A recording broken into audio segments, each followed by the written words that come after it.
Hi there folks, welcome to Dunsy's Guitar World and welcome to part 2 in my series of recording on a budget.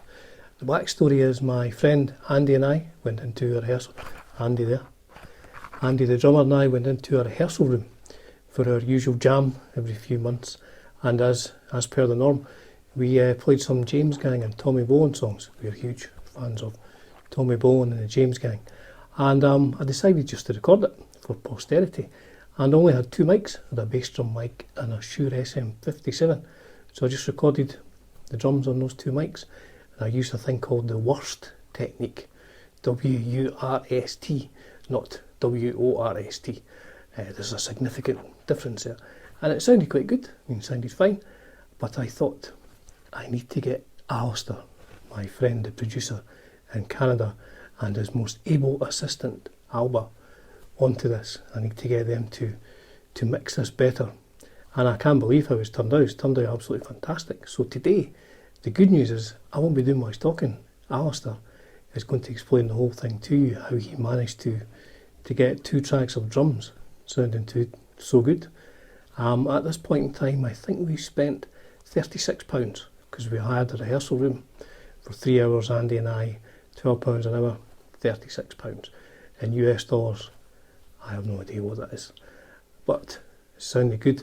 After Alistair has explained what he's done, I will put a rough mix of Standing in the Rain by the James Gang featuring Tommy Bolin, or our versions featuring me.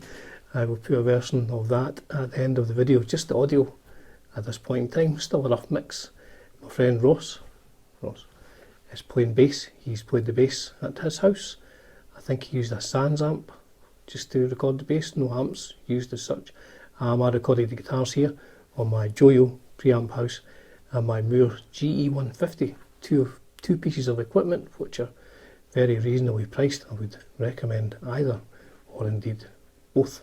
So I say, after Alistair's done his bit and explained it all to you with his excellent assistant, you will get to hear where we are at this point in time. So the plan is we'll finish up these 4 tunes and I'll post a video in the future with us all doing our parts in a proper music video fashion, albeit a very low budget proper music video fashion.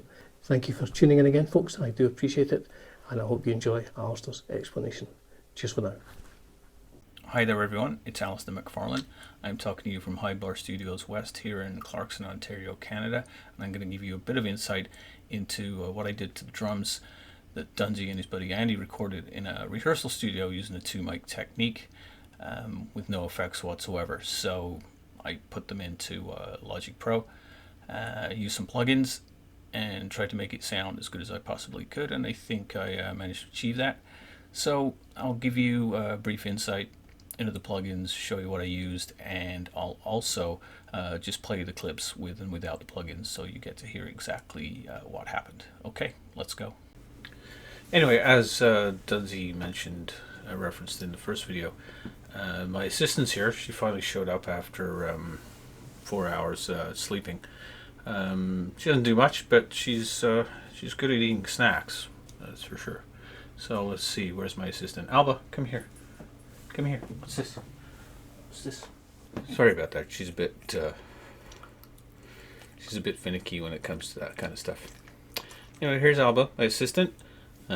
Hello, and she'll have another snack, and then we'll get to work. Right, Alba? Yeah. Good girl. See. So here we are in Logic. As you can see, there's a bass drum track and a snare track, and obviously there's quite a bit of bleed between them both, but they're fairly well separated. So what I used basically is a master track with a thing called True Iron by Kazrog, which look it up, Google it, because I can't really explain what it does, but it's pretty cool. And just a regular processor for stereo out mastering, just to give it some things. So on the bass drum track here, just a basic EQ to take out the kind of muddiness of the kick there. This is an Eddie Kramer Tape plugin, which is pretty cool. Just gives it a bit of a tape sound, gives it a bit of a boost, and just a regular compressor but I used the slam kick to really try and bring it out as much as I possibly could. I also used the Butch Vig vocals plugin from Waves, which is an excellent plugin, and has a bunch of different stuff for different things. And this one has a kick one, and it really brought it out nicely.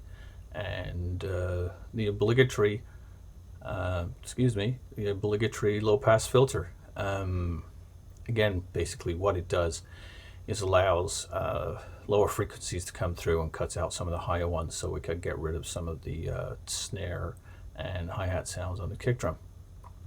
On the snare, we got the Kramer Tape again, compressor. This time I used vintage snare, which seemed to work really well considering the tracks we're doing.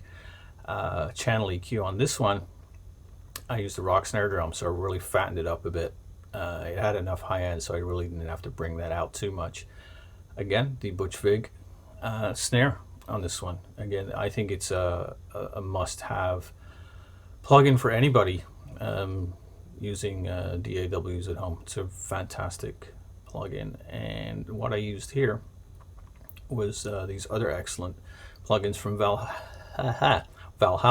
This one's a Valhalla Vintage Verb, just to give the drum some ambience and some room sound. And it also helped with the kick too. I didn't have to add it to the kick because there was enough kick coming through that it helped on that too. I tried to high pass filter on this, but I find that it really didn't need it. So anyway, so here, what I'm going to do, I'm not going to turn them all off. I'll just play the clips. I'll have to add the audio later because my screen recording doesn't record the audio from Logic like it's doing from my voiceover here. So anyway, so if I do this,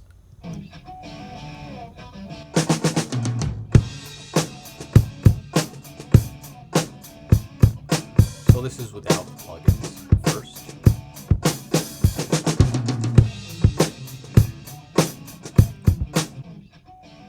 Without plugins.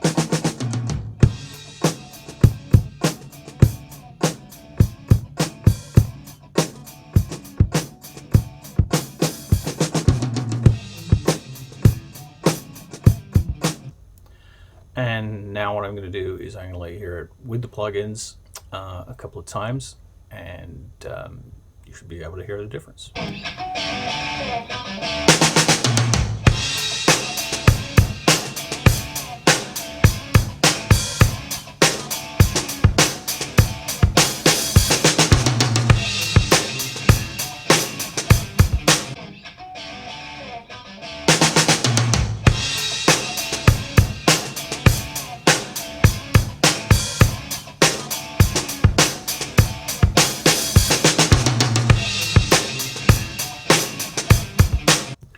So there you have it.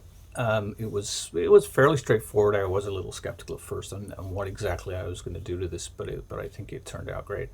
So next is Dunsy's done all the guitars. He'll send them all to me once we got all the parts together. I'm working on doing the vocals on the tracks, and we should have them within a couple of weeks anyways. It'll be interesting, and it's sounding really good with all the stuff that we've done. Anyway, so take care. Any questions, put them below in the comments, and Dunsy will let me know if there's anything I need to answer, and if I can, I will answer. Okay, so have a good day. Goodbye.